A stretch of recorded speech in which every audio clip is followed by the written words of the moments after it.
Hello friends, welcome to English கற்றுக்கலாம். நாம் இன்றைக்கி வீடியோவில் நம்ம டெய்லி பேசக்கூடிய தமிழ் வாக்கியங்களை எப்படி ஈஸியாக இங்கிலீஷில் பேசலான்னு இந்த வீடியோவில் நம்ம கற்றுக்க போகிறோம். இந்த சேனல் இப்போதான் நீங்கள் ஃபர்ஸ்ட் டைமாக பார்க்குறீங்க அப்படின்னா மறக்காமல் சப்ஸ்கிரைப் பண்ணி வச்சுக்கோங்க. வீடியோ உங்களுக்கு யூஸ்ஃபுல்லாக இருந்தால் லைக் பண்ணுங்கள், உங்களோட ஃப்ரெண்ட்ஸ்க்கும் நீங்கள் ஷேர் பண்ணுங்கள்.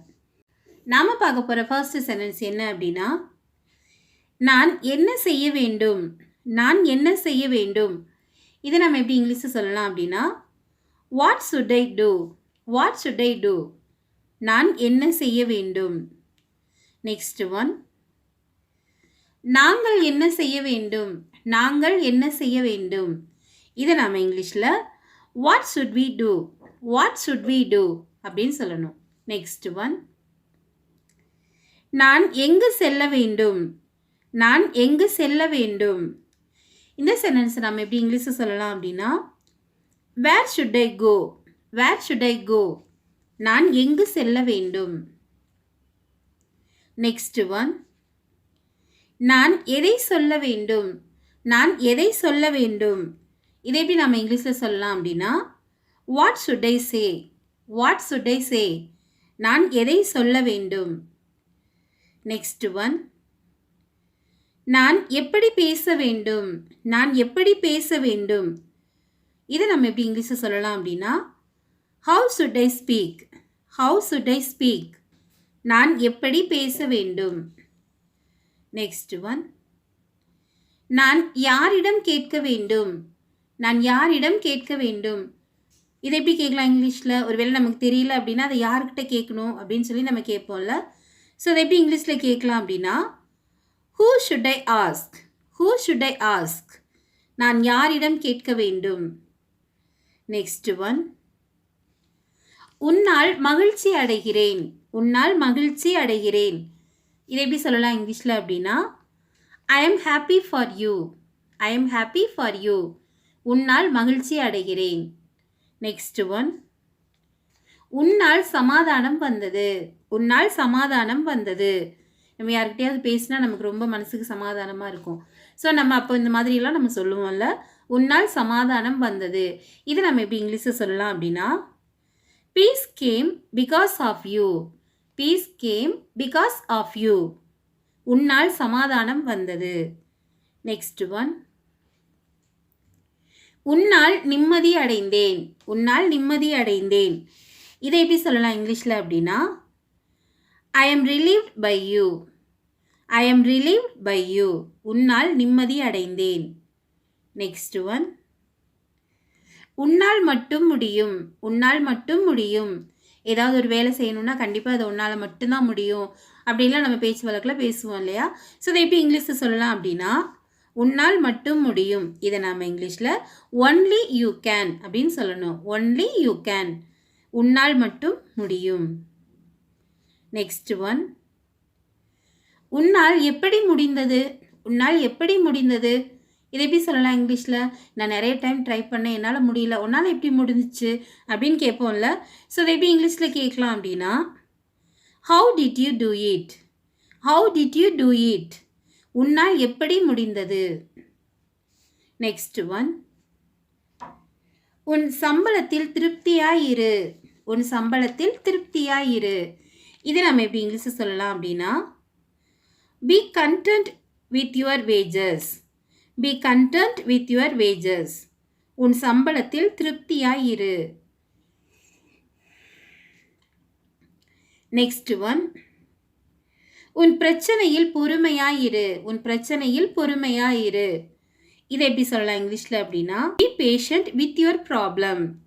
Be patient with your problem. உன் பிரச்சனையில் பொறுமையாயிரு.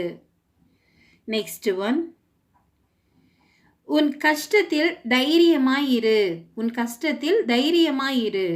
இதை நம்ம எப்படி சொல்லணும் அப்படின்னா, Be brave in your trouble. Be brave in your trouble. உன் கஷ்டத்தில் தைரியமாயிரு. நெக்ஸ்ட் ஒன், உன் சந்தோஷத்தில் நிதானமாயிரு, உன் சந்தோஷத்தில் நிதானமாயிரு. இதை எப்படி சொல்லலாம் இங்கிலீஷில் அப்படின்னா, Be calm in your happiness. Be calm in your happiness. உன் சந்தோஷத்தில் நிதானமாயிரு. நெக்ஸ்ட் ஒன், அவர் வலிமை மிக்கவர். அவர் வலிமை மிக்கவர். இதை எப்படி சொல்லலாம் இங்கிலீஷில் அப்படின்னா, he is strong. he is strong. அவர் வலிமை மிக்கவர். நெக்ஸ்ட் ஒன், அவர் புத்திசாலி. அவர் புத்திசாலி. இதை நம்ம எப்படி இங்கிலீஷில் சொல்லணும் அப்படின்னா, he is clever. he is clever. he is smart அப்படின்னு சொல்லலாம். அவர் புத்திசாலி. நெக்ஸ்ட் ஒன், உனக்காக எதையும் செய்வார். உனக்காக எதையும் செய்வார். he will do anything for you. he will do anything for you. உனக்காக எதையும் செய்வார். நெக்ஸ்ட் ஒன், உனக்காக அங்கு சென்றார். உனக்காக அங்கு சென்றார். இதை எப்படி சொல்லலாம் இங்கிலீஷில் அப்படின்னா, he went there for you. he went there for you. உனக்காக அங்கு சென்றார். நெக்ஸ்ட் ஒன், உனக்காக இதை செய்தார். உனக்காக இதை செய்தார். இதை எப்படி சொல்லலாம் இங்கிலீஷில் அப்படின்னா, he did this for you. he did this for you. உனக்காக இதை செய்தார். நெக்ஸ்ட் ஒன், நீ என் அன்பு மகன். நீ என் அன்பு மகன். இதை எப்படி சொல்லலாம் இங்கிலீஷில், you are my beloved son. you are my beloved son. நீ என் அன்பு மகன். நெக்ஸ்ட் ஒன், உனக்காக எதையும் செய்வேன். உனக்காக எதையும் செய்வேன். இதை நாம் எப்படி இங்கிலீஷில் சொல்லலாம் அப்படின்னா, I will do anything for you. I will do anything for you. உனக்காக எதையும் செய்வேன்.